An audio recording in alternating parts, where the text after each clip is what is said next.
Agora foi. Agora eu tô te vendo aqui. Agora foi. E aí, meu amigo, como é que você tá? Tudo bem, graças a Deus. É um prazer estar aqui novamente aí com você nessa live na Prazer é academia. todo meu. Prazer é todo meu. Então, meu irmão, parece que hoje vamos falar sobre um negocinho um pouco polêmico, né? É verdade. Parece que vamos falar sobre um assunto nem tão acordado entre os cristãos, mas eu creio que o objetivo é justamente esclarecer pontos antagônicos, né? E eu sempre falo, né, quando há teorias sobre algum assunto do cristianismo, antes de qualquer briga, antes de qualquer discussão, a gente precisa ouvir os pontos, saber em que isso beneficia o evangelho de alguma maneira. Se não há benefício, a gente deve descartar, mas antes de tudo, precisamos conhecer, tá? Então hoje o assunto é justamente sobre o criacionismo e sobre o evoteísmo. A gente vai estar explicando isso no decorrer da nossa live. Com certeza aí o nosso professor Vernon já tem a não a solução, quero que ninguém tenha a solução do problema, né? Eu acho bem difícil, mas com certeza ele tem algumas coisas a considerar aí que pode clarear a nossa mente para que a gente possa entender esses dois pontos. Antes de tudo, Vernon, eu já te conheço, mas tem uma galerinha aí que não te conhece, então se apresente, fale da onde é, aonde congrega e vamos que vamos. Meu nome é Vernon, ou alguns me chamam de Vernon, tanto faz. Vernon Barros, né? Sou batista, congrego na Primeira Igreja Batista de São Gonçalo, e sou professor de geografia. Né? Fiz faculdade pela UERJ, também sou especialista em análise ambiental e gestão do território. E desde a minha pequenez, né, desde que me entendo por gente, sempre amei essa temática em tentar compreender como é que o mundo funciona. Tanto é que fiz essa faculdade que explica bastante coisa. E tive meu primeiro contato, né, com a Bíblia na adolescência, sendo embaixador do rei na Igreja Batista. E desde então, essa curiosidade só aumentou, né, em tentar conhecer mais das maravilhas, né, que Deus criou, e entendê-las também, né. Perfeito, perfeito. Bom, eu quis começar essa nossa live antes de falar sobre qualquer tipo de exegese ou hermenêutica que nós faríamos em torno do texto. Eu queria esclarecer os dois pontos que vamos trabalhar hoje na nossa live. O que seria o criacionismo e o que seria o evoteísmo? Você pode responder aí pra gente? Bom, primeiramente, eu particularmente, eu não gosto dessas definições, né, que tenta separar criacionismo, evoteísmo, evolucionismo. Para mim, essas nomenclaturas, essas divisões, apenas afasta, né, o entendimento, né, do consenso, na minha opinião. Então, por exemplo, eu me considero criacionista, um termo escrito da palavra, e não, por exemplo, evolucionista, não, né, evoteísta. E para mim, Deus criou todas as coisas. E essa, para mim, é a parte mais importante. Agora, como ele criou, aí tem aquelas divergências, né? E que vai entrar essas divisões aí, né, e tudo mais. O evoteísmo seria, né, aquela crença no evolucionismo teísta, ou seja, pessoas que creem na evolução, mas que também creem em Deus e que não há nenhum conflito nisso. Já o criacionismo, a parte mais fundamentalista, acredita que Deus criou todas as coisas exatamente como está descrito na Bíblia, né, na forma mais literal. E essas duas coisas, né, não tem como conciliar, né? Realmente, não tem como você conciliar uma visão bíblica literal com uma visão, né, digamos, científica. Isso é impossível mesmo nesse caso. Não sei se eu consegui aí, né, responder essa parte para Com você. certeza, com certeza. Eu me lembro quando eu me converti ao Evangelho, eu tinha meus 17 anos, e eu sempre fui muito inteirado, assim, muito participativo com questões de Olimpíada de Física, né? Eu sempre gostei muito de ciência. E quando eu conheci o Evangelho de Deus, eu não joguei a ciência fora, né? Então eu pensava o seguinte, olha, o evolucionismo diz que o que criou todas as coisas foram os processos naturais. Então, basicamente, é claro que o evolucionismo é muito mais do que isso, né? Se a gente for ler um artigo de Charles Darwin, a gente vai ver que só uma linha é muito mais do que eu falei agora. Mas a questão aqui é que eu entendi, pelo menos na época, que Deus, ele criou o universo, sim, eu como cristão não poderia crer de maneira diferente, não creio que os evoteístas creem diferente. Apesar de eu não ser evoteísta, eu creio que os evoteístas creem que Deus criou, mas ele usou os processos naturais para que essa criação viesse à tona. Então, é basicamente isso, e é basicamente nisso que eu cria quando me converti. Por quê? Porque assim como o cristianismo, a ciência também é dogmática, infelizmente. Se você chegar para uma instituição científica e falar que você é criacionista, você é simplesmente você vai ser deixado de lado. Então a ciência hoje, ela é tão dogmática quanto o cristianismo. Ela tem sua própria ortodoxia. Então eles creem piamente que não tem como o universo existir a não ser pelos processos naturais. Por isso que uma pessoa que era da ciência, quando vai adentrar ao cristianismo, ele não consegue deixar isso de lado, né? Então, para a gente adentrar um pouco mais a esse conceito e depois voltar nesses pontos mais antagônicos, qual é alguns pontos problemáticos do evoteísmo, alguns pontos problemáticos do criacionismo? Eu creio que ambos têm alguns pontos problemáticos, né, a considerar. Mas antes disso, eu sempre falo que nós devemos usar, na hora da nossa interpretação, usar lentes culturais. Entendemos que, apesar da ciência ela ser genuína, ela ser verdadeira, a Bíblia não tem objetivo de ser científica, né? Ela carrega consigo verdades científicas, sem dúvida, mas não é o objetivo dela ser científica. Então a pergunta que devemos fazer é: como devemos nos achegar ao texto criacionista, ou ao texto criacional, digamos assim, de Gênesis 1, e fazer uma leitura adequada? Qual tipo de hermenêutica eu devo usar? Né? Muitos, por exemplo, vão dizer que a Gênesis 1 é apenas um texto figurativo, um texto alegórico. O que você tem a dizer para a gente relacionado a essa leitura de Gênesis 1? Bom, partindo do ponto, né, que Gênesis não foi escrito por alguém, esse alguém precisava, né, transmitir uma mensagem. E essa mensagem, ser transmitida, né, de como Deus criou o universo, ela precisava estar acessível àquelas pessoas que iam ouvir essa mensagem. Então, por exemplo, se foi Moisés que escreveu o Gênesis, ele não poderia, por exemplo, colocar fatos científicos no texto que confundiria ainda mais aquelas pessoas a quem o texto, né, serviria. Ou seja, Moisés precisou usar uma linguagem simples para poder atingir um objetivo. E esse primeiro objetivo, quando Moisés escreveu, era demonstrar quem criou o universo. Isso é uma visão minha. Por exemplo, Moisés nunca iria colocar lá no texto bíblico a tabela periódica, né? Mesmo pô, como é que aquelas pessoas lá da antiguidade iam olhar para aquilo? Poxa, o que é isso? Uma revelação, né? É bem complicado. Então, Moisés teve que usar uma linguagem simples do cotidiano daquelas pessoas, uma linguagem que se adequasse também culturalmente ao povo de Israel. Por isso, né, utiliza-se os 7 dias, porque tem aquela questão do trabalho, 6 dias trabalharás, um dia descansarás, né, que é o sábado.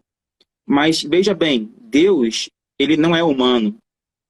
Deus não criou o universo com mãos, né? O que ele usou para criar o universo? Você poderia me responder? Perfeito! Vamos lá! Olha, eu creio que Deus criou todas as coisas inicialmente, tá? O ponto de partida é: Deus criou todas as coisas com o poder da sua palavra. Simples assim. O ponto de ignição é esse. Mas o que a gente tem que esclarecer aqui é que nisso, tanto evoteístas quanto criacionistas concordam, tá? Deus criou todas as coisas, o ponto de ignição foi a vontade de Deus. Ponto. O que me difere, por exemplo, de um evoteísta, é que eu creio que Deus não usou processos naturais. Até porque eu sou criacionista da Terra jovem, seria um problema. Você sabe disso, não precisamos entrar nisso agora, mas seria um problema, né? A gente, ao mesmo tempo, crer nos processos naturais e crer numa terra jovem. Então seria bem problemático. Bem Não como. tenho problema com a teoria da Terra Velha, contanto que entendo que processos naturais também não levariam, né? Não teria tanta organização como temos hoje, usando processos naturais. Até porque a segunda lei da termodinâmica, a lei da entropia, ela vai dizer justamente que aquilo que começa caótico não tem como se tornar organizado ou complexo, né? Alguns chamam isso de sintonia fina. Então eu não creio que Deus tenha usado processos naturais. Eu creio sim que os processos naturais existem, mas não são frutos de uma criação cósmica. Eu creio que os processos naturais são consequências de uma criação que tinha que ter por si mesmo continuidade. Então, por exemplo, eu não creio que Deus usou processos naturais para criar o universo, mas eu creio que processos naturais pode criar uma montanha, ou pode acabar com uma montanha. Processos naturais fazem isso. Então eu condiciono os processos naturais ao tempo, tá? Então é isso que eu creio. Eu não sabia que você era criacionista da Terra Jovem, estou sabendo agora. Pois é. Pois é. Sou mais herege possível. Você realmente tem uma posição, né, baseada naquilo que você construiu ao longo da sua vida, né? A gente nós somos o que somos hoje, baseado naquilo que nós viemos aprendendo durante a nossa vida. E eu já fui como você. Antes de fazer faculdade, eu li a Bíblia uma vez e eu era criacionista da Terra Jovem. Por quê? Porque eu não entendia completamente ainda os processos naturais que Deus Tava criou. bom lá, podia parar lá, filho, tava ótimo. Mas o ponto foi bom, porque entrar na faculdade sendo criacionista da Terra Jovem, né, me encheu de dilemas, né, me encheu de questões que deveriam ser resolvidas. Então, até então, eu tinha uma visão das coisas. Só que conforme eu ia estudando, começaram a surgir várias dúvidas, porque eu vi a consistência dos dados científicos, tá? A ciência, eu tenho que discordar com você, ela não é dogmática.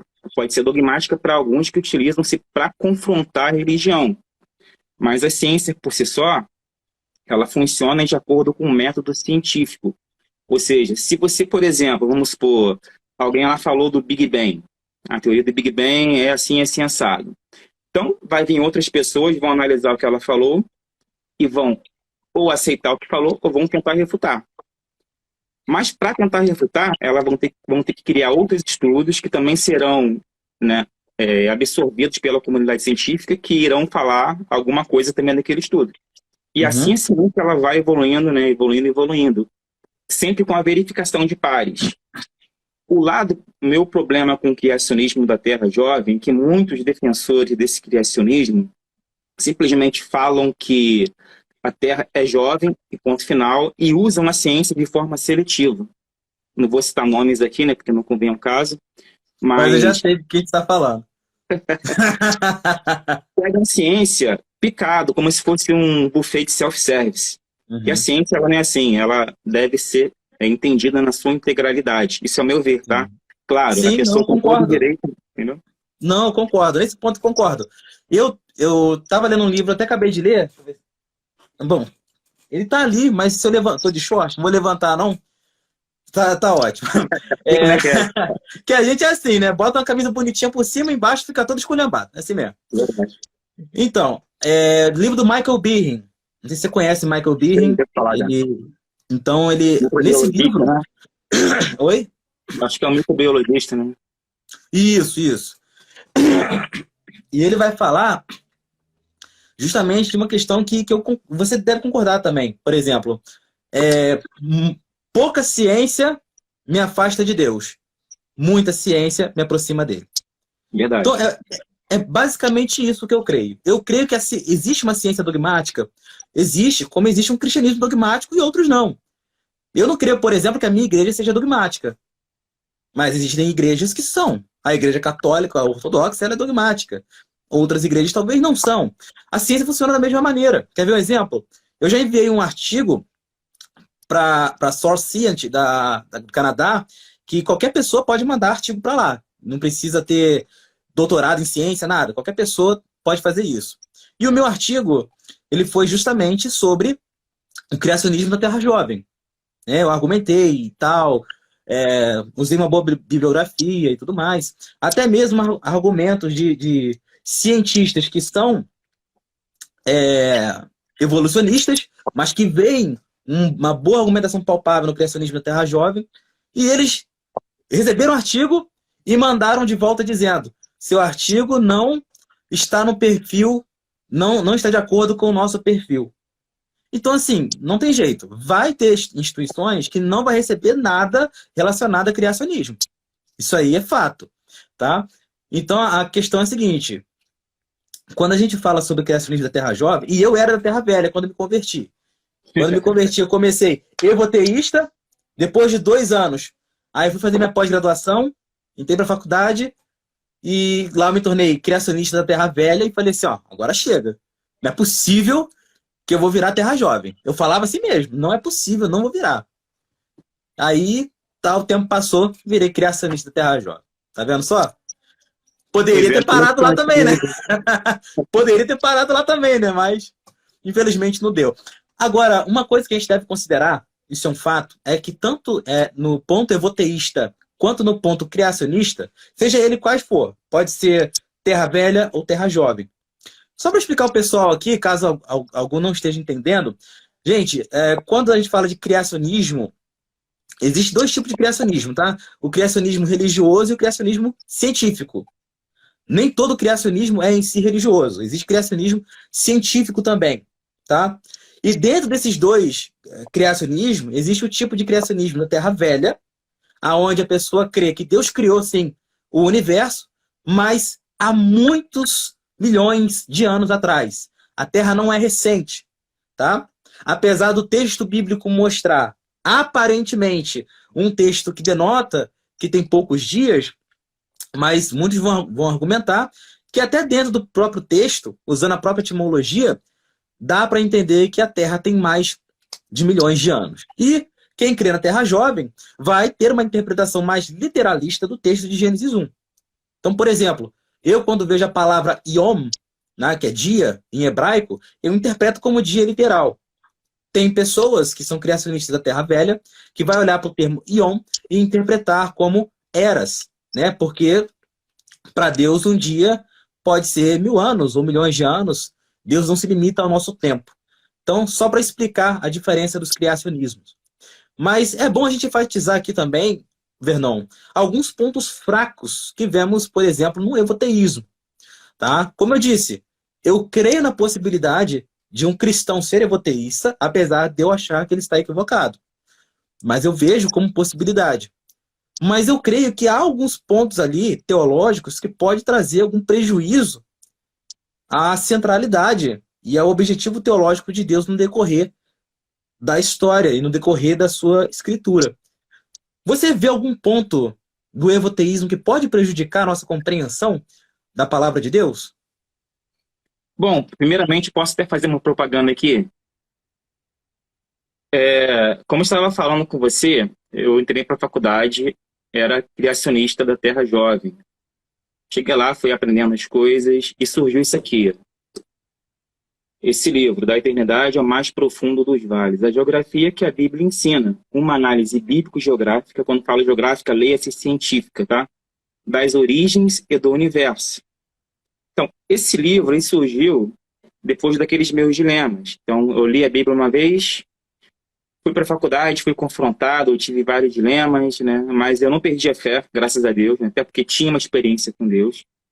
E depois, quando eu fui lendo a Bíblia novamente, o que aconteceu? As coisas que eu havia aprendido na faculdade foram se encaixando perfeitamente com aquilo que eu estava lendo na Bíblia, como se estivesse agora com os olhos abertos para muitas coisas que eu não tinha visto antes. Então, respondendo essa pergunta, eu não acredito que não existe para mim essa diferenciação no sentido de que possa haver prejuízo para a interpretação bíblica da salvação em Cristo. Para mim não há esse conflito. Por quê? Na medida do possível que é a palavra de Deus que se manifesta no universo, e eu venho explicando isso no meu livro, Deus usa a sua palavra para criar todas as coisas. E é a palavra dele que está em jogo. Não é apenas aquela palavra que está na Bíblia, mas a própria palavra de Deus que está atuante nos processos que ele pôs para funcionar na criação do universo. Então, por exemplo, você, tudo bem, você respeita sua posição de ser, como é que é o nome da palavra? Literal no sentido aos dias de 24 horas. Mas também isso tem várias implicações, aí tem vários problemas para acreditar que sejam realmente 24 horas. Aí temos que escolher os problemas que você acha que uma interpretação evolucionista vai trazer ou os problemas que o próprio literalismo também traz. Porque se for para falar de problema, né, ambos os lados vão ter muitos problemas que precisam ser solucionados. Aí tá, resta a nós, né, olharmos, analisarmos e tentarmos buscar respostas. Eu, por exemplo, não vou ter todas as respostas e nem você, mas cabe a nós continuarmos nessa empreitada que é estudar, que é o princípio de tudo. Nós temos que ampliar o nosso conhecimento, tentar conhecer mais e mais de Deus, da sua palavra, da criação, e, enfim, tentar conciliar as coisas. Eu venho de uma linha, por exemplo, como estava te falando, chegou um momento que, para mim, que eu precisava de respostas, né? E essas respostas, só biblicamente falando, literalmente falando, não estava mais servindo para mim. Eu precisava de algo a mais que explicasse os meus outros dilemas. E foi justamente nesse sentido que surgiu esse livro, porque eu pude conciliar tanto a ciência quanto a fé. Porque eu estava assim, pô, eu vou para a fé, eu vou para a ciência, eu ficava nesse dilema. E para mim não tinha mais como separar as duas coisas. Ou arrumava o jeito de separar, ou teria que escolher uma das duas. E o que eu fiz? Eu tentei conciliar as duas coisas. E conciliando as duas coisas, a partir de então, eu tenho que ter um outro olhar, né, até mesmo para a Bíblia, para tentar compreender o que o texto está falando ali naquela situação, naquele momento. Mesmo que para isso eu tenha que recorrer a algumas alegorias. Perfeito, perfeito. Bom, eu creio no uso de alegorias em inúmeros textos, né? Muitos vão dizer, por exemplo, que nós reformados somos muito alegóricos, né? Principalmente presbiteriano, que presbiteriano é milenista. Ele vai olhar para o milênio, por exemplo, de forma simbólica. Então, muitos vão dizer que nós fazemos muito uso de alegoria. Não vemos problema em usar alegoria, aonde se deve, né? Realmente, como você falou, existem, e eu falei no início também, existem pontos fracos a serem considerados no criacionismo, em ambos, tá? Terra Velha e Terra Jovem. Como Sim. também no eboteísmo. Mas eu vou dizer para você, quando trata-se, por exemplo, de doutrinas centrais, eu vejo algum certo problema no evoteísmo, eu vou te dizer o porquê.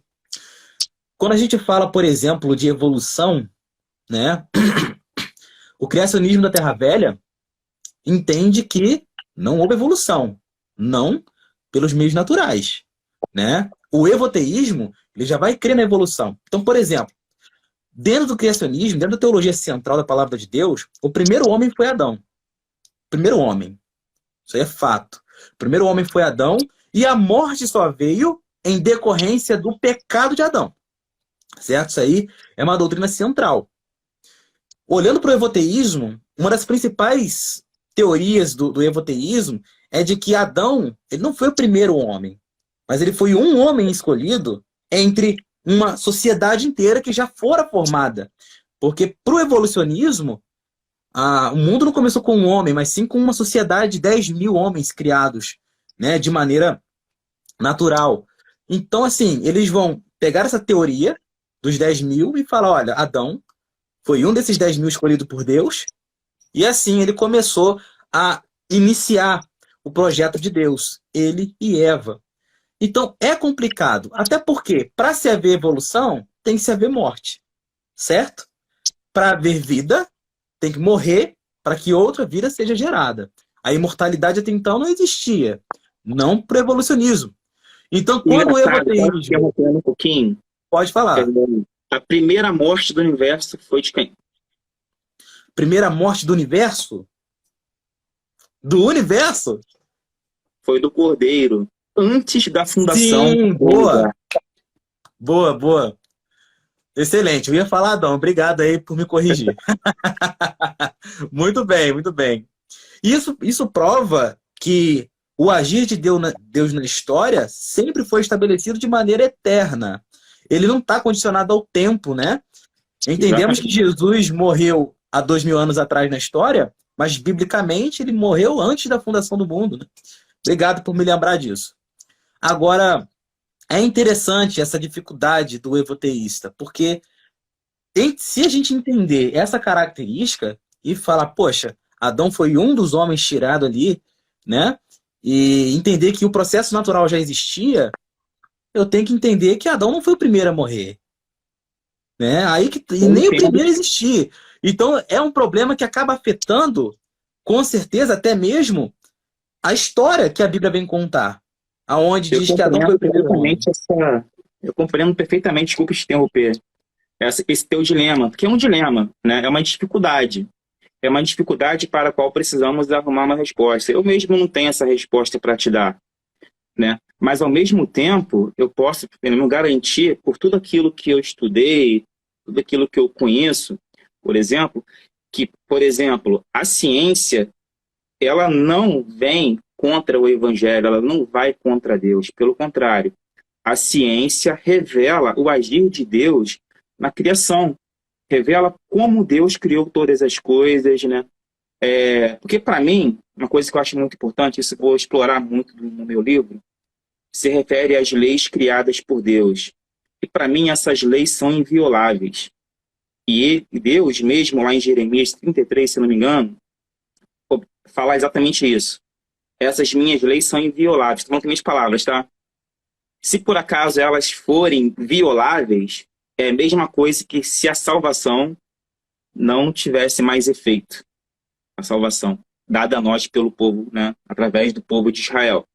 Jeremias 33, depois você dá uma olhadinha lá. Quem quiser também pode dar uma olhadinha lá. Mas ele atrela a natureza estável da salvação às leis da natureza, né? As leis que Deus criou. Porque ele fala, por exemplo, do dia, da noite, né? O nascer do sol, o pôr do sol, como se fosse uma coisa que está sempre acontecendo. E se isso parar de acontecer, porque acontece devido a leis naturais, é a mesma coisa que se a salvação não tivesse mais efetividade na vida do povo de Israel.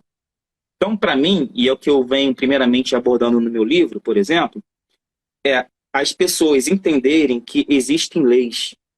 E essas leis, elas não têm como ser negadas. E essas leis evidenciam um processo natural. E se nós tomarmos em consideração que essas leis se refletem na própria palavra de Deus, porque é Deus que, através da sua palavra, cria todas as coisas, então, se nós atrelarmos isso à nossa salvação, vemos que ela é a nossa garantia máxima de que realmente vamos ser salvos. E se essas leis falharem, também falhará a nossa salvação. Acabei que eu me atropelei aqui um pouquinho, mas eu quero dizer o seguinte, faz parte da live, né? Às vezes você fala uma coisa e se anima, né? A gente se empolga, acaba atropelando um pouquinho. Mas, enfim, as leis, elas estão ao nosso redor e elas se aplicam a todos. E há evidências na Bíblia que Deus usou as leis para criar a Terra e o universo. Existem evidências, né? Se for falar que agora vai levar muito tempo, né? Então o ideal é você ler o meu livro, depois eu vou disponibilizar uma cópia para você. Eu acredito que depois que você ler esse livro aqui, você vai deixar de ser criacionista do gênero literário. Mas, enfim, vão faltar respostas, porque eu não tenho todas as respostas, você não tem todas as respostas. Mas, na minha visão de mundo atual, essas leis invioláveis, elas põem o mundo, né, numa certa situação de dependência em relação à palavra de Deus. Se a palavra de Deus falhar, porque Deus cria tudo através da sua palavra, logo a nossa salvação também falha. E Deus não mente, Deus não volta atrás com a sua palavra. Por isso que as leis naturais são invioláveis. Isso quer dizer, por exemplo, que não existam milagres? Não. Porque Deus sabe exatamente como fazer os milagres, porque Ele conhece plenamente todas as leis naturais. fato que nós não conhecemos. Mas o pouquinho que nós conhecemos dessas leis naturais permite, por exemplo, que a gente esteja aqui agora conversando, né, por um aplicativo, usando a ciência. Então, a ciência é isso. A ciência, ela vai pegar a natureza, né, vai explicar essa natureza e vai nos trazer facilidade para que a gente possa estar aqui. Para mim, é uma espetada que eu vou dar também, né? Mas, para mim, ou é hipocrisia, ou falta de conhecimento, né? Ou não ter um conhecimento completo, a pessoa usar tecnologia e ir para a igreja e acreditar, por exemplo, numa criação, né, de terra jovem. Para mim é mais fácil essa pessoa virar terraplanista, porque é mais coerente do que ser uma pessoa que acredita na ciência e, ao mesmo tempo, em dias literais de 24 horas. Desculpa a espetada aí. Ó, você não vem falar de terra plana comigo. Não vem falar de terra plana, pelo amor de Deus. Faz isso não. Pois Ai, é, Deus. cara. Complicado. Você acredita que eu tenho postado muitas coisas no Instagram e sempre vem um terraplanista para dar uma cutucada, cara, para falar que a ciência é do diabo, que eu tô fazendo um trabalho de Satanás. Para você ver, cara, como é que pode isso? Cara, mas vou te falar, infelizmente, nisso aí, eu tenho que admitir uma coisa. Infelizmente, se formos interpretar literalmente, também é mais fácil crer na Terra plana do que na Terra redonda, porque a história, a teoria mais antiga que se tem sobre a Terra é que ela era plana, né? Então é claro que não vamos tomar isso como literal. Então sim, a literalidade traz prejuízo às vezes. Se você lê algum texto de maneira literal que não é para ser lido, vai trazer prejuízo. É por isso que, como, por exemplo, eu sou professor de hermenêutica. Uma coisa que eu falo sempre aos meus alunos, por favor, quando eu falo para ler tal texto de maneira literal, veja se esse texto cabe literalidade, tá? Então, por exemplo, eu vou ler, por exemplo, a palavra errad. Muitos vão falar lá, o Shema de Israel, né? Ouve, ó Israel, porque o Senhor Deus é um. Então, muitos vão dizer que não há trindade por causa disso, que a palavra de Deus diz que Deus é um. Só que o termo errad também é usado, por exemplo, quando Deus fala com Adão e Eva. Hoje vocês são um. Mas são duas pessoas. Então entendemos que é um termo que pode também ser usado para mostrar dualidade ou até mais que isso, tá? Então, pode falar. Nesse sentido, eu posso até dar um outro exemplo em relação aos dias da criação. Por exemplo, Gênesis 1 fala que Deus criou o mundo em 6 dias. Agora, vai lá em Gênesis 2, versículo 4. Em quantos dias a Bíblia fala que Deus criou o universo? 2:4? Gênesis 2, 4. Você está com o texto aberto aí? Não vou lembrar agora, não. Pô, calma aí. Ah, tá. Estas são as origens dos céus e da terra, quando foram criados, no dia em que o Senhor fez a terra e os céus.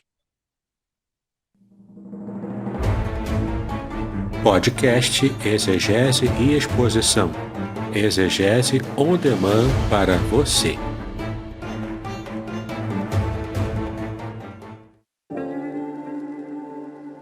Shalom! Aqui é o Davidson Pignon.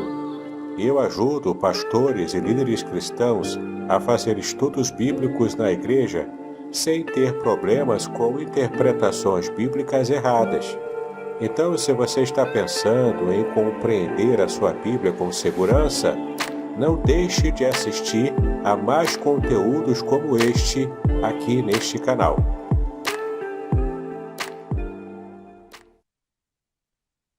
Então, muitos podem interpretar que foi feito em um dia só. Exatamente. E isso Sim. traz para exatamente isso que você falou. Uhum.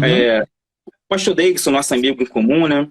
Ele já me falou que essa palavra Yom pode significar tanto um dia de 24 horas literais, quanto períodos maiores de tempo, né? Isso é interessante, porque para Deus o tempo não existe, o tempo existe para nós. Essa que é a grande com certeza. diferença. O hebraico, ele faz isso conosco, né? Então, por exemplo, tem muitas palavras que quer dizer um só e outro. Adonai, por exemplo, existe Adonai no singular e Adonai no plural. Isso aí é plural majestático. Então tudo vai depender do contexto. Tá? A palavra Yom, eu entendo ali, não somente pela palavra em si. Porque tem outros lugares que a palavra Yom vai querer dizer um dia escatológico, ou seja, o dia do Senhor. Não é um Isso. dia de 24 horas, é um dia escatológico, o dia da volta de Cristo. Não cabe tempo aí. Então, o termo, ele varia para vários sentidos. Então, quando a gente quer entender uma palavra, a gente precisa olhar o contexto como um todo, tá? Então, ali cabe vários contextos. Cabe o contexto de várias eras. No próprio versículo 1 e 2, já cabe ali, por exemplo, entender que havia um período maior antes da criação. Tem como interpretar dessa maneira. Os próprios dispensacionalistas vão chamar isso de ato temporal, né? Então não há problema. A questão é, tem que lidar nos dois pontos, tem que lidar com as dificuldades. E saber sempre de onde extrair. A gente só pode explicar uma teoria pelo contexto. Não podemos fugir disso, né? Cara, e sabe qual é o problema? Vou te falar o problema. Você discorda com tanta educação que parece que você não está discordando. Cara, eu vou te falar uma coisa, cara. Conversar com gente educada é outro nível. Mas vamos lá. Tem mais uma pergunta agora. E outra coisa, se alguém quiser fazer pergunta, gente, bem-vindo aí a Sara, nossa terra de Vassouras, uma igreja aqui muito abençoada, aqui no Santa Amália. Muito obrigado pela sua participação, seja muito bem-vinda. Vamos lá, seja bem-vindo todos aí que estão participando. Se tiverem perguntas, por favor, faça. Não fique encabulado, tá? Lembrando que a minha área é Antigo Testamento. Se vocês querem falar de ciência e geografia, vocês perguntem, pelo amor de Deus, pro Vernon, que o especialista aqui é ele, tá? Mas, Vernon, aproveitando essa deixa, eu queria trazer à tona aqui uma coisa que John Lennox falou, não sei se você conhece John Lennox, matemático de Oxford, cristão, né? Deixou o Dawkins no chinelo num debate lá, e ele falou o seguinte: o problema de hoje, tanto do cristianismo quanto da ciência é achar que todo cristão é bitolado, e do Verdade. cristão é achar que toda ciência é do diabo. Existe uma problemática. Os cristãos, por exemplo, acham que Harvard é uma escola que foi criada por quem? Por cristãos. Cambridge, Oxford, faculdades renomadas hoje, que o slogan deles até hoje é cristão. Então, assim, nós não podemos fugir disso. Temos que entender que o maior período da história, onde a ciência foi o marco da história, foi na época cristã, onde os cientistas eram cristãos. Por exemplo, o pai da estratigrafia é cristão. Galileu Galilei era cristão. Louis Pasteur era cristão. Newton era cristão. Os maiores cientistas da história eram cristãos. Então a gente querer afugentar isso e falar que tudo que não coincide com a palavra, ou que de alguma maneira está não está vinculado à religião, que isso pode ser do diabo, de maneira nenhuma. O papel da ciência genuína sempre foi corroborar com a palavra de Deus. É por isso que a verdadeira ciência sempre saiu de cristãos, gente. Tá? Então eu queria deixar isso bem claro. E agora um problema, o Vernon. Como fazer essas pessoas cristãs entenderem que, eu creio que no seu livro vai falar muito melhor sobre isso. Mas como que eu posso, né? Teoricamente você já falou, mas como que eu posso, de maneira objetiva, olhar para a ciência com os mesmos olhos que eu olho para a escritura, entendendo que a ciência não é minha inimiga? De que maneira eu faço isso se a maioria dos cientistas que eu vejo são ateus? Então, de que maneira eu faço? Por exemplo, no final do meu livro, eu falo exatamente o que você abordou aí. Existe um tal de 8 e 80, né? De um lado temos os teólogos, do outro lado temos os cientistas. Para mim, esses dois vão estar sempre em conflito. Mas nem todo teólogo é anti-teologia, nem todo cientista é anti-teologia. Sempre vai ter alguém que vai tentar conciliar as duas coisas. E quem está no meio vai receber crítica de ambos os lados. Não tem como. Eu estou no meio, eu acredito isso. Então eu vou receber críticas da teologia e vou receber críticas também da ciência, entre aspas, né, de muitos cientistas, porque eu escolhi um meio termo. E nesse meio termo é onde está Cristo. Para mim, a resposta de todas as coisas está em Cristo. Então, quando eu vou olhar o início da criação, quando eu vou olhar o final dos tempos, a minha lente tem que ser Cristo. Uma coisa que eu gosto de observar bastante, quando você vai observar os nomes das ciências, por exemplo, geologia, geo mais logia, climatologia, clima mais logia no final. Então, muitas ciências têm esse sufixo logia no seu campo de estudo. E o que é a logia? Logia vem de logos. E quem é o nosso logos? É Cristo. As ciências não sabem, mas tem Cristo no próprio nome que eles estão pesquisando, né? Tentando procurar respostas. E quando a gente percebe que Cristo é a resposta para tudo, tudo fica mais fácil. Tudo fica com mais sentido, né? E eu gosto muito de um versículo que Cristo fala: e naquele dia nada me perguntareis. Eu acredito que o que ele quer estar dizendo é o seguinte: você não vai precisar me perguntar mais nada, porque eu já sou a resposta para todas as tuas perguntas, teus dilemas, tuas questões. Eu sou a resposta. E para mim, a única forma de conciliar ciência com religião é tendo essa lente, né? Temos a lente lá gravitacional, né, que a gente consegue observar mais longe no universo. Mas a nossa lente gravitacional é Cristo. Ele é a nossa resposta para todas as coisas. Perfeito, excelente resposta. Excelente resposta, muito bem. E eu estava ouvindo um teólogo muito antigo, ele. Apesar de eu não ouvir muitos teólogos assembleanos, a maioria dos pregadores que eu assisto são mais reformados, mas esse falou uma coisa muito interessante.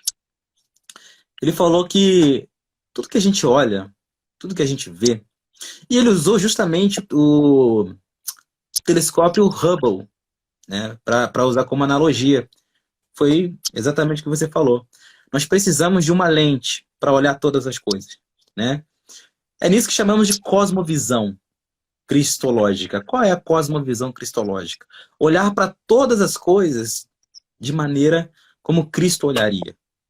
Então, todo cristão que entende isso, ele vai entender que a ciência, ele deve ser visto com esses olhos. Temos que olhar para a ciência como um fator benéfico, como um meio que o próprio Cristo nos conduziu para entender melhor as complexidades do universo. Eu creio que uma das maiores misericórdias de Deus foram as descobertas. Uma das maiores misericórdias. Deus é tão misericordioso que ele nos permitiu. Porque se não fosse para ver, ele não permitiria nunca tais descobertas. E ele nos permitiu contemplar a sua criação, não somente dos montes, mas do espaço. Ele permitiu que nós contemplássemos todo o cosmos, toda a grandeza da tua criação. O que outrora o salmista falava: Senhor, eleva os meus olhos para os montes, da onde me vem o socorro. Hoje a gente consegue olhar muito além dos montes. Conseguimos entender que Deus não construiu apenas um planeta, mas toda uma gama de galáxias por aí afora. Então, eu creio que isso nos aproxima muito mais de Deus do que nos afasta. E queria fazer um convite a todos vocês. Eu, como alguém que foi há muitos anos do meio científico, o Vernon, que ainda é um cientista na área de geografia, tá? Por favor, se aproxime da verdadeira ciência. Passe a olhar para a ciência com outros olhos. Entenda que a ciência não está aqui para destruir a fé. Alguns cientistas estão, mas a ciência não é alguns cientistas, tá? Existem alguns teólogos que também são ateus, que estudam a Bíblia simplesmente por estudar. Nem por isso o cristianismo é eles, tá? Então você aí que ama a palavra de Deus, conheça mais aí homens como o próprio Michael Birren, Adalto Lourenço, homem como o Tárcio, né? Eu esqueci sobre o nome dele, é difícil, mas o Tárcio, que é um dos grandes defensores aí da Terra Velha, também é muito bom. Conheça cristãos aí que são a favor da ciência, que colaboraram muito com o avanço da ciência também, tá? Esse é o convite que eu faço para vocês. E Vernon, se você quiser falar uma última coisa aí, também nos dizer aonde que a gente pode achar o seu livro, tá? Esteja falando com a gente aí. Beleza. Só para fechar um assunto aqui que eu acho que é pertinente, em relação, você falou do universo aí, das lentes gravitacionais, do Hubble, e uma coisa que o universo nos mostra é que, se formos considerar que Deus criou tudo da forma literal, é como se Deus criasse um universo já velho, né? Para mim isso não tem sentido, porque tudo na criação tem lá nascimento, morte, nascimento, desenvolvimento e morte. Por que seria diferente com o universo? Por que Deus criaria um universo já velho para depois colocar a humanidade nele? Que quando a gente olha para o espaço, a gente vê, por exemplo, estrelas que estão a 300 milhões de anos de distância. E para essa luz ter chegado até nós, é porque ela percorreu 300 milhões de anos até a gente poder observá-la. Ou seja, faz sentido isso, Deus criar um universo velho, quando tudo que a gente vê ao nosso redor possui início, meio e fim, e a própria Bíblia fala que o universo teve um início? É uma pergunta, é uma reflexão. Sim. Bom, eu creio que existe diferença entre criar uma terra velha e criar uma terra pronta, tá? Eu não creio de maneira nenhuma que Deus criou uma terra velha. Eu creio que Deus criou uma terra pronta. Existe muita diferença. Velha está condicionada ao tempo. Eu não posso dizer que algo foi criado agora. Por exemplo, criei um livro agora, produzi um livro. Ele está velho? Não, ele está pronto. Velho ele vai ficar daqui a alguns anos, né? Então, assim, eu creio que há muita distinção entre criar algo velho e criar algo pronto. Exemplo, olhando para as galáxias também, aonde que você vê essa distância toda, geralmente eles já observam uma galáxia pronta. Nunca houve uma observação de uma galáxia em formação. Sempre viu uma galáxia pronta. Mas não do começo.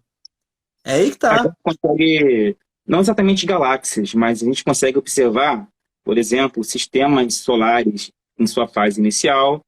Conseguimos observar sistemas solares em sua fase, digamos, mediana, e também conseguimos observar. Sim, mas é uma teoria que ela está inicial. Mas que essa galáxia ou estrela está inicialmente sendo formada, ainda é uma teoria. Porque para haver qualquer tipo de conclusão, isso aí é científico. Você precisa de observação. Sim, a gente consegue observar já. A observação pressupõe tempo. É aí que tá. A observação pressupõe tempo. Então você, por exemplo, eu observei uma estrela e ela está no início, ela está obscura, ela está em período de implosão. Amém. Só que você precisa, para dizer quanto tempo ela tem, quanto tempo ela durará, você precisará de tempo para pelo menos saber isso. Tá? Você pode entender que ali há uma estrela. Agora você não consegue saber quanto tempo ela tem ou quanto tempo ela terá. Isso aí são teorias. Você pode ver, não há uma lei... A palavra teoria. Quando fala teoria, é uma coisa já bem consolidada. Então, mas para ser consolidado tem que virar lei. É igual ao evolucionismo. Todo mundo não, a maioria dos cientistas defende a teoria da evolução como se fosse uma lei. Se você chegar para um cientista e falar mal, por exemplo, da lei da entropia, não tá nem aí. Mas se falar da evolução, eles querem latir para cima. Por quê? Porque eles acreditam mais numa teoria do que numa lei. Eu não sou contra a lei. Eu, por ser muito tempo da ciência, eu não posso ser contra uma lei. Mas eu posso refutar qualquer tipo de teoria, porque ainda é uma teoria. Entende? Não sei se você entendeu o que eu falei sobre a terra pronta. Tá? Eu creio que essa distinção de terra pronta para terra velha. E, peraí, rapidinho, deixa eu ver se tem uma pergunta. Porque foi uma observação que um desses caras, que eu nem vou comentar, falou. Ele falou que fomos colocados numa terra já velha, digamos assim. Você pode falar o nome. Pode falar, cara. Fizeram uma pergunta aqui. Eu não sei se foi um ou se foi outro. Estou na dúvida agora. Então, eu sei. Eu acho que foi a sua primeira opção. Eu sei o nome. Pode ficar tranquilo. E já vi você falando no grupo que você não é muito a favor dele, não. Os 3 últimos dias foram, sem dúvida, dias normais, porque foram determinados pela relação da Terra com o Sol. Concorda? O que você diz, Vernon? Vamos supor, as pessoas que acreditam numa Terra, né, que foi criada em 6 dias literais de 24 horas, muitas vezes não tem ideia do que realmente seja um dia. O que é um dia? Você sabe? É somente um período de 24 horas corridas no relógio? O que define um dia? O que define um dia é você ter um planeta, né, uma bola, né, uma esfera, e ter um sol que ilumina, ou uma estrela que ilumina esse planeta. Aí vemos uma parte iluminada e a outra parte não iluminada, que seria a noite. E esse planeta está girando. Ou seja, ao mesmo tempo, em todo o planeta, vai haver um determinado horário. Então, com isso, não há como definirmos uma hora para a gente dizer, agora está começando o dia, ou agora está terminando o dia. Isso é baseado em convenção. Por exemplo, os judeus têm a convenção de que o dia começa quando o sol se põe. A nossa convenção o dia começa quando dá meia-noite, né? Isso é questão de calendário. Mas o dia de 24 horas que nós conhecemos é baseado no movimento de rotação do planeta. E partindo do pressuposto de que a pessoa que estava narrando Gênesis estava vendo o dia correr, né, em 24 horas, é porque ela estava confinada em um ponto do planeta, né? E nesse ponto, ela vê o dia passar, a Terra rodar durante 24 horas e o dia passar. Mas isso se aplica a Deus? Porque Deus, ele é onipresente. Ele está tanto onde o dia começa, quanto onde o dia está de noite. Por isso que eu falo, os dias lá da criação são 7 dias, porque tem a ver com a parte humana, cultural, e não tem a ver exatamente com o tempo de Deus, porque o tempo de Deus é completamente diferente do nosso tempo. Melhor dizendo, ele é além do tempo e do espaço. Mas os objetos como Sol, Lua e estrelas foram criados no quarto dia, correto? E o versículo bíblico fala que foram criados com uma finalidade, e essa finalidade era contar o tempo. Dias, meses, estações. E isso aconteceu no quarto dia. Isso significa dizer que nos dias anteriores não havia contagem do tempo de 24 horas, como se fosse um dia girando, porque não havia sol para poder marcar esse tempo. Não haviam estrelas e não haviam luas. Por isso eu acho que é essa dúvida desse rapaz. Eu nem sei quem perguntou. Estou falando rapaz, mas pode ter sido uma moça também, né? Mas enfim, antes do quarto dia, não haviam dias de 24 horas. Esses dias de 24 horas só foram criados no quarto dia da criação. Perfeito. Isso já mostra que você não pode ser evoteísta, porque evoteísta diz que o sol foi criado primeiro. Né? Então, só para estabelecer. Tem uma outra teoria também, né, nesse sentido aí. Então, assim, já é bom saber que você já está no meio do caminho. Já é criacionista terra velha. Então, pelo amor de Deus, porque muitos vão dizer, até mesmo tem criacionistas aí que vão dizer, olha, na verdade só foi criado primeiro.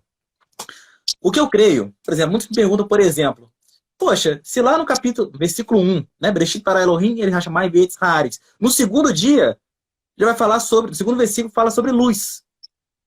Fala que Deus disse, haja luz.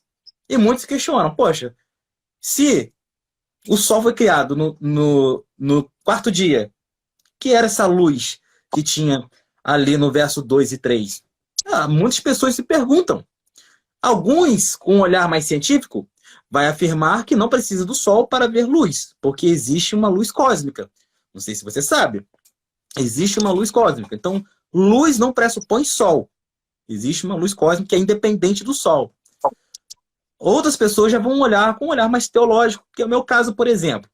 Talvez, hoje eu sou mais ligado à interpretação textual do que a uma interpretação científica.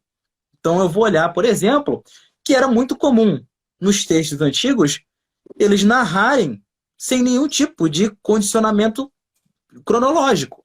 Você pode ver que em Gênesis 10 vai dizer que haviam nações, cada um falando sua língua. Gênesis 11 vai dizer que Deus confundiu as línguas e passaram a ter várias. Isso quer dizer que há uma negação? Não. A questão é, os hebreus não tinham costume de ser cronológicos. Vários textos lá vai mostrar um anacronismo fora de série. A Gênesis 12 vai dizer que Abraão saiu da terra de Ur dos caldeus. Na época de Abraão, Ur não era nem dos caldeus, era dos sumérios. Mas isso Anacronismo. aí, isso, é um fator histórico. O que eu vejo ali em Gênesis 1 sobre o Sol é que desde o princípio, né, Deus de maneira clara, ele já estabeleceu o cenário ao qual seria construído todas as coisas. E essa narrativa começou aí no fator importância. O Sol é no quarto dia, mas a importância do Sol não é para clarear tudo, mas sim em contrapartida ao Deus Ra. Deus Ra era o Deus Sol do Egito, e o povo hebreu ficou 400 anos confinado no Egito, entendendo que o Sol era uma divindade. E o objetivo do texto é mostrar que essa pseudo-divindade foi criada pela verdadeira divindade, que era o próprio Deus. Então, a maneira de fazer uma leitura de Gênesis é de maneira apologética. Gênesis 1 é um texto apologético, para tirar uma mentalidade politeísta da mentalidade do povo hebreu. Essa é a minha leitura. Mas é claro que alguém que tem uma mentalidade científica, como o nosso professor Vernon, vai ter um outro olhar, tá? Já, se esses dias fossem longos períodos de geologia, deveria ter havido intermináveis noites de milhares de anos. O que aconteceria a todos os vegetais durante as longas noites que se seguiram ao terceiro dia? Agora é para você. Pode repetir, eu não entendi muito bem essa sua colocação. Eu também não entendi, mas eu vou passar para você. Se esses dias fossem longos, né, de acordo com o que você falou, Dano, fossem longos períodos de geologia, deveria ter havido intermináveis noites de milhares de anos, segundo a terminologia de dias mais prolongados. O que aconteceria a todos os vegetais durante as longas noites que se seguiram ao terceiro dia? Bom, voltando aqui ao quarto dia, Deus criou o sol, luz e estrelas para a contagem do tempo, né? E acreditem, claro, cientificamente falando, a Terra só tem 24 horas hoje devido à Lua. Porque na história do tempo geológico do planeta, a Terra, no passado, um dia tinha menos que 24 horas. E foi a Lua que meio que desacelerou, né? Melhor dizendo, desacelerou a rotação do planeta, porque a rotação era mais rápida. Ou seja, no passado, o dia era o mais curto, digamos assim, 11 horas durante o dia, depois passou para 15. E com a Lua, na medida que o tempo foi passando, esses dias foram ficando cada vez mais longos. E hoje mesmo, atualmente, não é nem 24 horas. O dia tem 23 horas e 56 minutos. Não é nem 24 horas. Então tá errado aí a tua literalidade. Mas brincadeira à parte, eu também não acredito que dias sejam eras geológicas. Eu até falei aqui que o Sol no quarto dia e tudo mais, mas para mim, claro, o Sol ele foi criado antes. Ele apareceu no relato no quarto dia, que para mim esses dias não devem ser tomados em sua literalidade. São como se fossem representações, né, e isso associado ao contexto cultural do povo hebreu. Né? 7 dias, 6 dias trabalharás e um dia descansarás.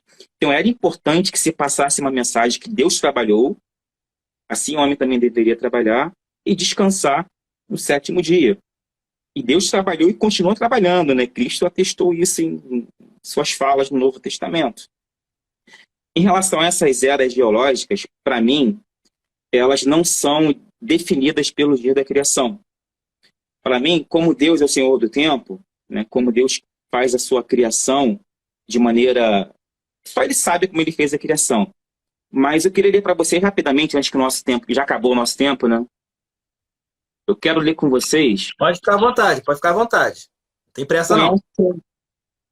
Norman Geisler, já ouviu falar desse cara? Norman Geisler? Norman Geisler, ele é filósofo.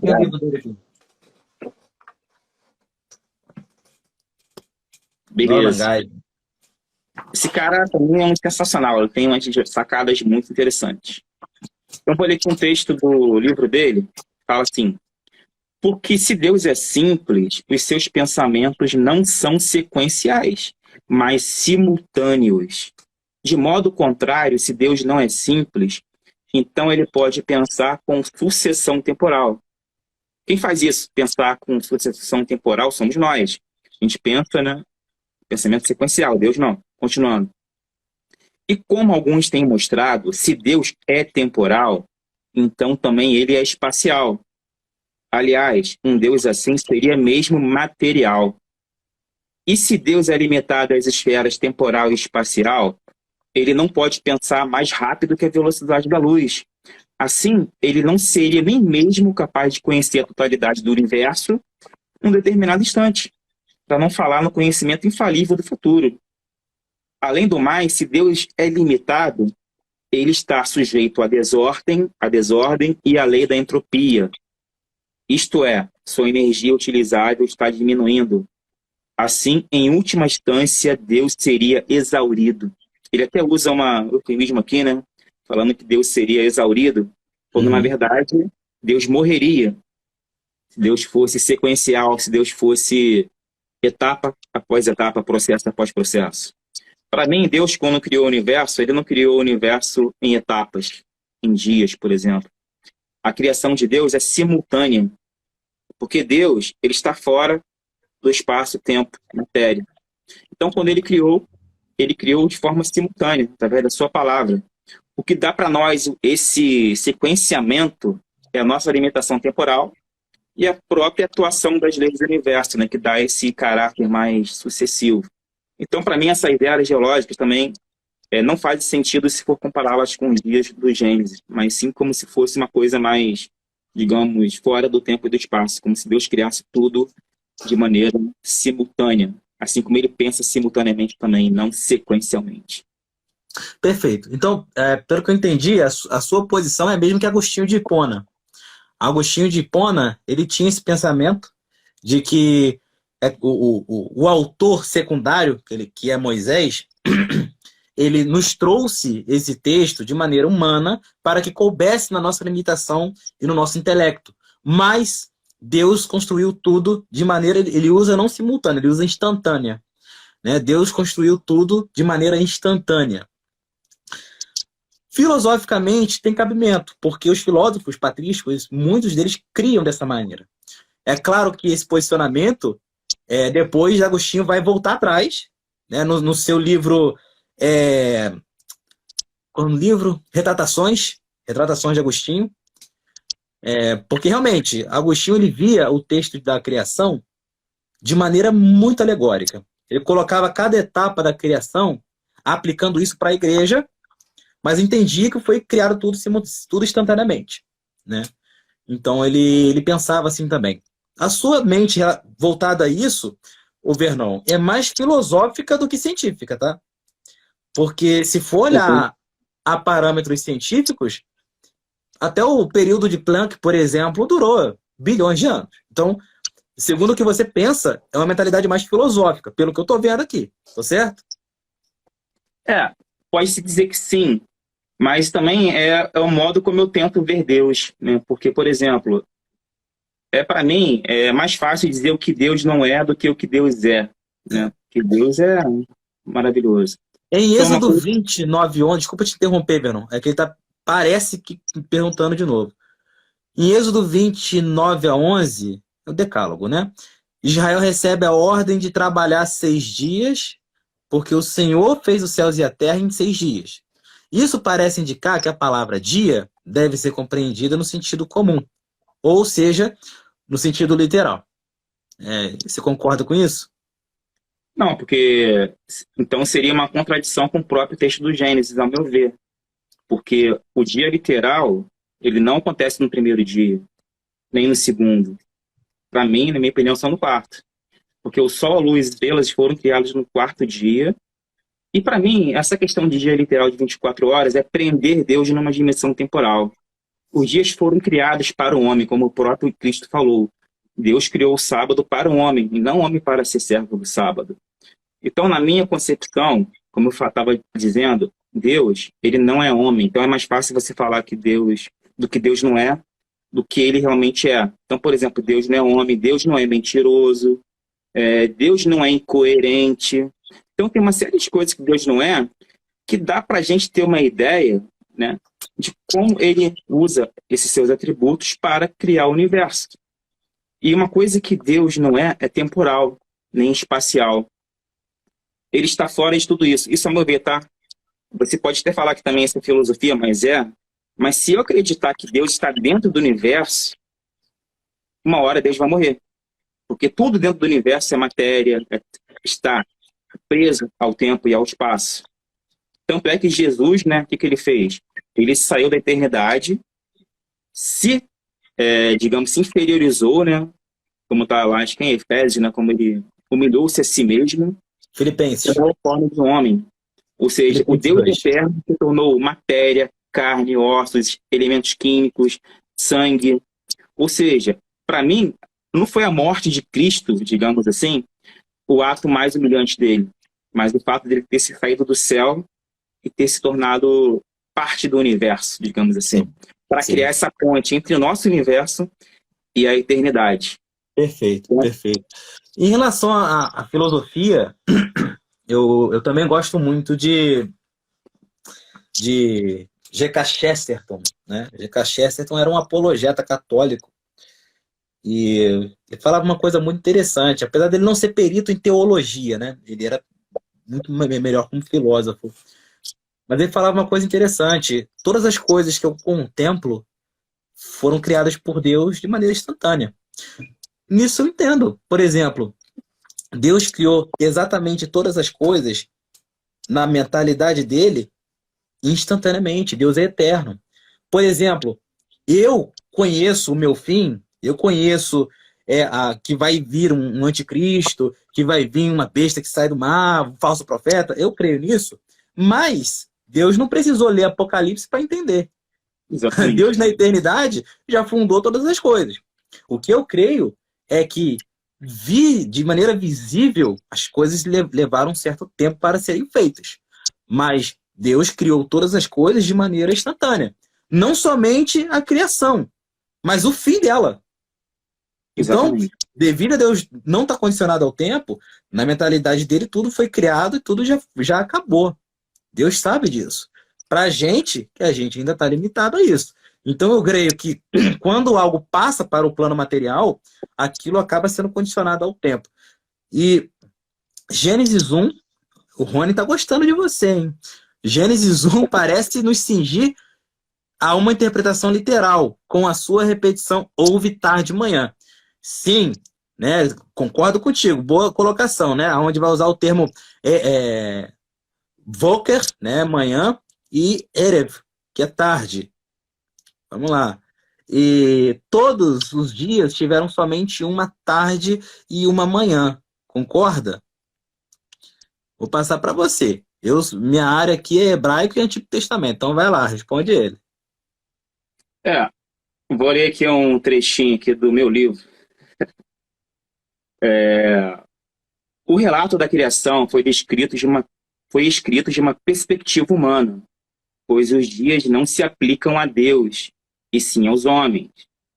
Por que o dia não aplica-se a Deus? Porque Deus, ele não vê o tempo passar como nós vemos. Deus não está preso lá em um ponto específico do globo para esperar o dia dar 24 horas e começar outro dia. Deus não está preso a isso, pessoal. A gente, quando pensa assim, a gente está prendendo Deus à dimensão temporal. Esse é o meu ver. E quando a Bíblia fala tarde e manhã, vamos lá, só para vocês entenderem o meu pensamento, porque às vezes eu esqueço uma palavra ou outra. De qualquer forma, essa sequência tarde-manhã ou manhã-tarde não atrapalha a lógica de que Deus é Senhor do tempo. Para Deus, passado, presente e futuro são a mesma coisa. E ainda mais, no planeta Terra, os dias começam e terminam ininterruptamente em algum lugar do planeta. Se num ponto da superfície terrestre o Sol está se pondo, em outro ponto, no mesmo momento, o Sol está nascendo. Em outras palavras, o Sol está se pondo e nascendo constantemente nos diversos pontos da superfície terrestre. E sendo Deus onipresente, ele está em toda a face da Terra, tanto do lado que é dia, quanto do lado onde é noite. Já que a criação é global, Deus trabalhou de noite também. Não trabalhou somente onde era dia, mas trabalhou também do outro lado, onde também era noite, porque Deus não está sujeito ao tempo. Gênesis foi escrito numa perspectiva humana para levar uma mensagem humana para humanos. Então, E sendo Deus onipresente, está em toda a face da terra, né? E tudo isso ao mesmo tempo. Então, tomando por base a perspectiva divina, como escolher o parâmetro para indicar onde um dia começou ou onde um dia termina? Na perspectiva divina, não tem como você fazer isso. E tarde e amanhã. Porque na perspectiva divina, Deus é eterno. Você não pode confinar Deus no ponto da terra só para validar o teu pensamento. Ou seja, Deus é atemporal e tarde e manhã tem uma coisa interessante também. Quando ele fala tarde e manhã, se eu não me engano, quando fiz as minhas pesquisas, o termo tarde é o finalzinho da tarde e início da noite. E manhã é manhã mesmo. E foi a tarde e amanhã. Isso significa o quê? Que Deus trabalhou no finalzinho da tarde, passou a noite toda trabalhando até amanhã. Sendo que no período da tarde, mesmo como nós conhecemos, ele não fez nada. Essa é uma leitura que se pode fazer da tarde, né, e amanhã. Porque dá a entender isso, né? Que Deus trabalhou e foi à tarde e amanhã, né, o primeiro dia, foi à tarde e amanhã o segundo dia. E para mim, o ponto crucial também é entender Gênesis 1:1. No princípio criou Deus os céus e a terra. Essa foi a ordem que ele criou, como Gênesis bem afirma. Os céus e a terra, essa expressão ocorre cerca de 40 vezes na terra, na Bíblia. E uma vez ocorre terra e céus, que é em Gênesis 2. Então parece uma coisa, que no primeiro capítulo de Gênesis, a perspectiva é mais global, mais universal. Céus e terra. E quando ele vai para o capítulo 2, o escritor usa terra e céus, como se estivesse descendo de uma parte universal, de um relato universal, para um relato mais local, ou seja, do ponto de vista mais terrestre, mais terreno. E para mim, cientificamente falando, faz muita coerência isso. Céus e terra. Porque é como as coisas se desenrolaram. Enfim, é muita coisa para falar, né, em pouco tempo, né? Porque se formos olhar cientificamente tudo, existe muita ordem, existe muitos fatos, existe toda uma, digamos, uma perfeição tal na criação que a ciência nos revela. E a ciência nos revela exatamente como essas coisas se sucederam. E o legal de tudo é que não contradiz a Bíblia. Claro, eu posso ter uma opinião, eu posso ter uma leitura literal, eu não condeno quem tem uma leitura literal, acho válido porque depende da sua história de vida e tudo mais, depende do que você acredita. Mas, por outro lado, a gente deve estar aberto também a novas interpretações. Eu acho que esse diálogo é importante, ainda mais quando nós tentamos unir ciência com fé. Perfeito. Concordo plenamente com você. Eu só não dialogo com terraplanista. Deixando claro aqui. Mas o resto eu converso. Olha, gente. É muito importante o que o Vernon falou agora. É essencial que a gente dialogue sempre com respeito e ouvindo o outro posicionamento. Tá?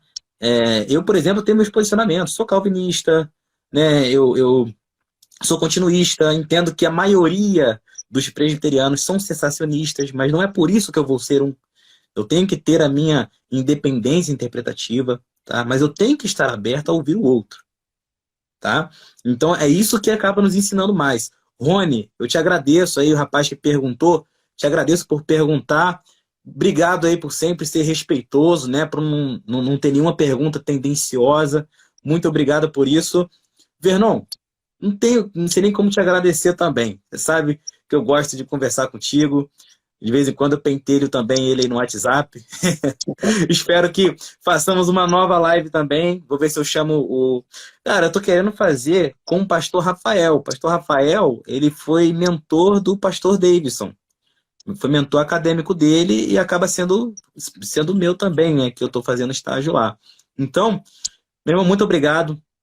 Qualquer coisa, se quiser fazer uma live no seu Instagram também, a gente faz, tá? Sim, e, gente, hoje não foi um debate sobre terra velha e terra jovem. Hoje foi explicando 2 pontos antagônicos aí de evoteísmo e criacionismo, tá? Mas, se um dia surgir a oportunidade, a gente fala também sobre criacionismo, terra jovem e terra velha, porque o negócio é bom. Rony, excelente live, parabéns. Então, o cara tá parabenizando a gente aí. Eu que agradeço, Rony Lopes. Muito obrigado. Vernon, você faz uma oração aí para a gente concluir? Tá ok. Antes da oração, só para mais uma vez aqui, deixar meu contato e o livro para quem quiser. E também esse livro aqui é muito bom. Ciência e Religião. Um debate do Alvin Plantinga e do Daniel Dennett, que explora bastante essa questão da ciência e religião. É uma Alvin recomendação. Patinho. Muito bom. E deixar meu contato para quem quiser querer, né? O livro é 9... Pô, deu um branco agora no meu telefone, mas... Quer que eu anote aqui, pessoal, ver? Pode ser. Você consegue... Peraí. Você esqueceu o seu número? Lembrei. Lembrou? 99538-3236. Então, só mandar uma mensagem no WhatsApp, a gente está aí. Então, beleza. Então, oremos. Senhor nosso Deus, nosso amado Pai, obrigado, Senhor, por esse momento, Senhor, tão edificante, tão bom, onde nós pudemos, né, conversar, dialogar sobre a Tua Palavra, que a Tua Palavra, ela é a coisa mais importante em nossas vidas. Pela Tua Palavra, nós estamos aqui por Cristo. E o sentimento é de gratidão por tudo que Tu tens feito por nós, pelo D'Angelo, por sua vida, pelo seu canal aqui no Instagram, que ele tem alcançado muitas pessoas e tem sido bênção na vida de muitos. Obrigado por sua vida e obrigado também por ter a oportunidade de estar aqui nessa live com ele. E, Senhor, querendo te pedir que Tu abençoe nossos corações e nos dê uma boa noite, né, de sono e na Tua presença, e que tudo possa ocorrer bem para a glória e honra do Teu santo nome. Obrigado por tudo, é o que te pedimos com o perdão de nossos pecados, em nome de Jesus Cristo. Amém. Amigo, muito obrigado. Deus abençoe seu ministério, sua família. Tá? Você está ainda na Igreja Batista Central, né? Igreja Batista, primeira de São Gonçalo. Ah, tá. É aquela indo pro Partage? Isso. Tá, Primeira de beleza. São Gonçalo, no centro. Isso. Quando eu for... Provavelmente eu vou ter que voltar em São Gonçalo, porque tá tendo uns probleminha com meu sogro lá, já te falei, de doença. Peço até que vocês aí que estão ouvindo a gente também entrem em oração, tá? Para que ele melhore. Se eu voltar lá, eu vou ver se eu visito sua igreja lá, para te encher a paciência também. Show. Vai ser um prazer. Deus com Deus, amigo. Graça e paz. Deus com Deus. Tchau. Tchau.